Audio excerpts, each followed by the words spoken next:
So, good afternoon, good evening, good morning, wherever you are in the world. Another quick little inbuild review. These are 3 kits from Thunder Models. They're all fairly new on the market, the latest being the SV2S. They're all Scammell Pioneers. The bottom one, 35200, is the tank transporter. The middle one, 35201, is the, as I say, the latest, the SV2S. And the top one is the R100 artillery tractor. Thunder Models are fairly new to the model scene. Very, very good kits in my opinion, extremely well detailed, but probably not for the beginner. If you are a beginner and you're building your first few kits and you like your Scammells, maybe start off with the IBGs and get these a bit later. In my opinion, these are far superior. One thing I do love about them, quite sad, but the boxes. These Thunder Model boxes are so well made, they're so rigid. You know, we all complain as models about the flimsy Revell boxes that come around these days. These things are absolutely, I mean, I'm putting all the force I can on there and I can't crush them. I would happily stick one of these in the post wrapped in brown paper and not worry about it. So anyway, onto the models. We'll look at the R100 first. This is the chassis, built and painted in SCC2. You can see in the background here I've mixed the paints using Mike Starmer's wonderful guides. SCC2 is 5 parts XF68 to 4 parts XF3 to 1 part XF1, and the SCC1A is 7 parts XF10 to 2 parts XF1. So it's a very dark brown, and these are the early colours for these trucks. And as I'm going to be building this along with the Thunder Model 7.2 howitzer, which was only used in the early days of the war as far as I'm aware, I thought I'd do it in some early colours. Chassis, they all have differences across all 3 kits, but they're all fairly similar. Fully articulating suspension, as you can see here, and the front end actually swivels, as you can see. I've made it steer as well, so if you'd like to see some more detail about that, then I can show you in more detail. But you must bear in mind that if you make this steer, the front mudguards must also steer with it. Beautiful detail going all around, from the winch and the pulleys and the fairleads and everything. Absolutely beautiful kits, very, very well detailed. Everything is there. You know, you ain't going to get better than this. It's really, really good. But as I say, not particularly easy to build, especially for beginners. So that's the chassis. The cab, I do like my wood floors, so this one's been given a treatment with wood grain. The wood grain is actually moulded into the kit beautifully, but I've added the wood grain underneath. That isn't moulded into the kit. I've done that myself, even though it'll never be seen. Quite sad, really.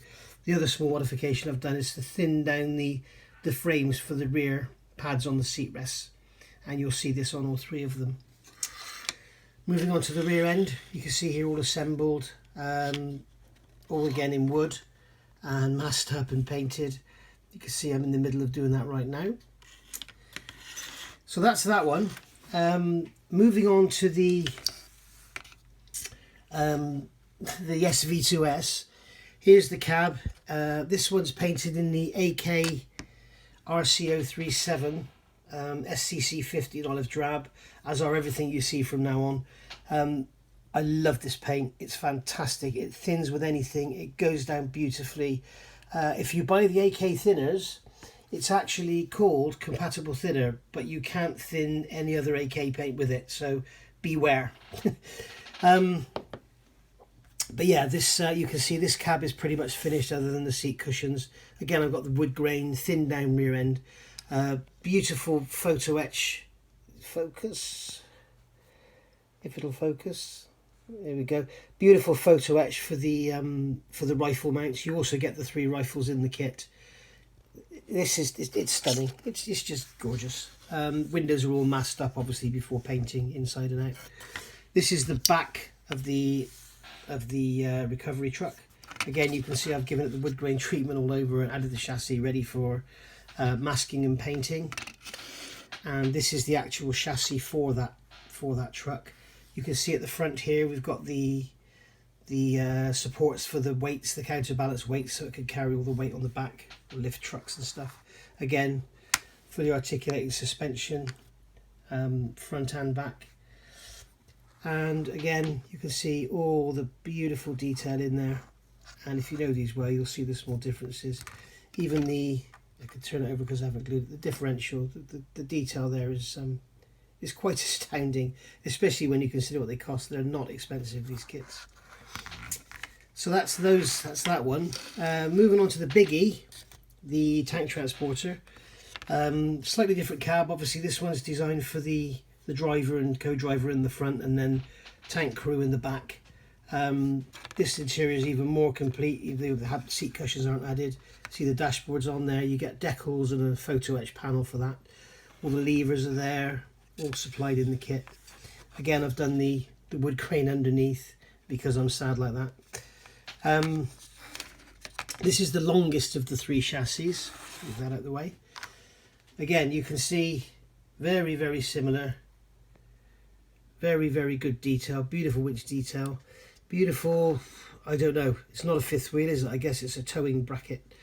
And the damper springs there. Rear winch detail. All beautifully done. And as I say, simply stunning. It's a shame a lot of it won't be seen once the kit is finished, unless of course you manhandle it and turn it over. The winch is quite astounding. And then we have the trailer, which is not that big by tank transport standards, but nonetheless it's fairly large. Again, pivoting suspension, so you can have it wherever you like. Movable ramps. It comes with all the turnbuckles and everything you need. Toolbox at the front. You can see I've done all this in the wood grain. I love the wood grain effect. Whether I paint over it with hairsprays, I don't know, but I may just leave it like it is for effect. So, and you get the jacks and everything with it. And you can see there's some fine photo etch parts at the front there. The camera will focus. Come on, focus. There we go. Fine photo etch. And yeah, very, very nice indeed. Very beautiful models. And when you consider this, the other two are around £38–40 each, and this complete tank transporter is about £58 retail. Compare that to the £140 for the Meng M911, which I'm also building, and you'll see this is quite a bargain. So anyway, keep looking in. Thanks for looking now. Please subscribe. I'm open to suggestions. I am new to this and I realise I'm pretty ropey at the moment. Please, any suggestions, criticisms, whatever. I'm a man, I can take it. Just please tell me what you think, what I need to do. Obviously I need to get a webcam. Any advice on webcams I should buy, which tripods I should buy, or frames to hold the camera up like everyone else uses.